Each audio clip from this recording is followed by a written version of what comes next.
I'm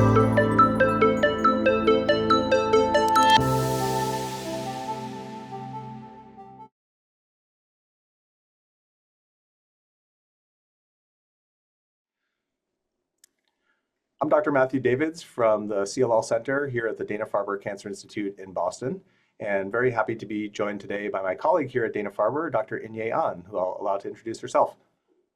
Thanks for inviting me. I'm Inhye Ahn at Dana-Farber Cancer Institute, specializing in CLL. Happy to be here. Great, Inhye. So, we saw a lot of really exciting data at the 2024 ASH meeting, and one of the abstracts that we were both involved with is your trial that you're leading that's combining two of our most exciting drugs in CLL, Zanubrutinib, the BTK inhibitor, with Venetoclax, the BCL2 inhibitor. And this is a combination that you're exploring in patients with relapsed refractory CLL. So you presented some really exciting data from the study. So maybe tell us a little bit about this topic and why it's important to CLL patients. Yeah, so this is actually a phase 2 investigator-initiated study combining Zanubrutinib and Venetoclax. And this is an all-oral combination therapy given over a fixed duration of approximately 15 months. And why is it important? It's an all-oral fixed duration combination, and we don't exactly know how well this combination works in the relapsed refractory CLL. So hence the study. Yeah, I think it's a really exciting combination, and I think one of the aspects of this study is the duration of therapy. So maybe you can talk a little bit about that, especially in comparison to some of the other regimens that are available. For example, venetoclax with rituximab. Yeah. So when venetoclax and rituximab is given for patients with relapsed refractory CLL, venetoclax is continued for 2 years in total, and then rituximab is given over 6 cycles, or approximately 6 months. Rituximab, as you know, is an IV medication, so that adds a little more extra complication in terms of the logistics. Whereas the zanubrutinib and venetoclax, these are all pill drugs. So patients can take the medications at home. The venetoclax does require ramp up, but for most cases, it can be an outpatient ramp up. Plus, the zanubrutinib starts a little bit earlier than venetoclax, so that reduces the complication called tumor lysis syndrome with the venetoclax ramp up. So it's a really easy, largely outpatient treatment regimen. Yeah, so certainly nice to be able to get rid of IV infusions and have an all oral regimen. The other thing that I really liked about the regimen is that I think it's shorter, right, than venetoclax with rituximab. It's about 15 cycles, so a little over a year or so of therapy here, rather than the 2 years of venetoclax with the combination with rituximab. That's right. Yeah. So how many patients have enrolled so far, and what are some of the key takeaways so far? Yeah, so we have enrolled 26 patients out of 45, which is our target.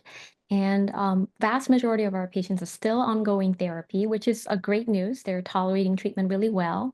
In terms of the side effect, we found that vast majority of the side effects were low grade and within the expected range of each of these drugs, which are well known already approved by the FDA.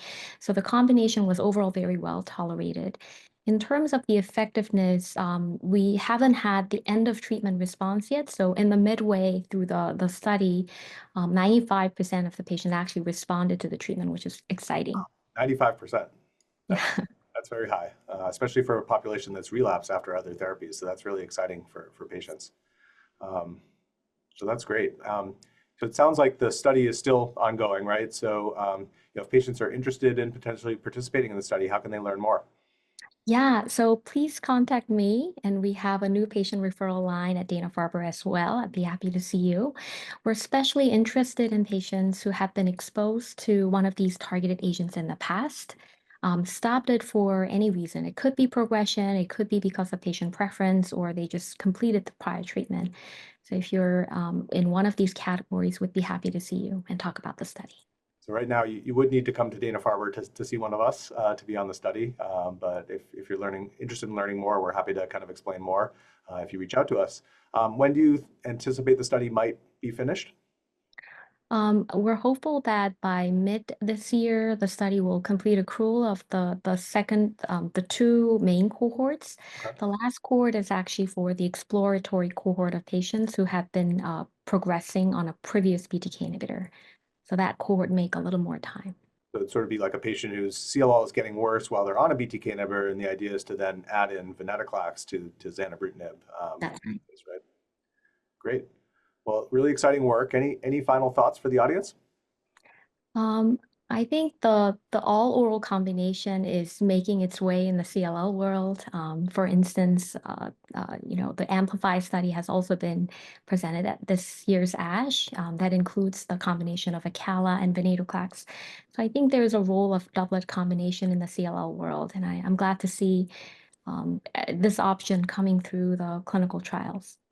Yeah, I totally agree. I think it's an exciting new option for patients with CLL. So thanks so much for sharing this important information, Inhye, and yeah, we look forward to seeing more data from this study soon. Thanks for having me.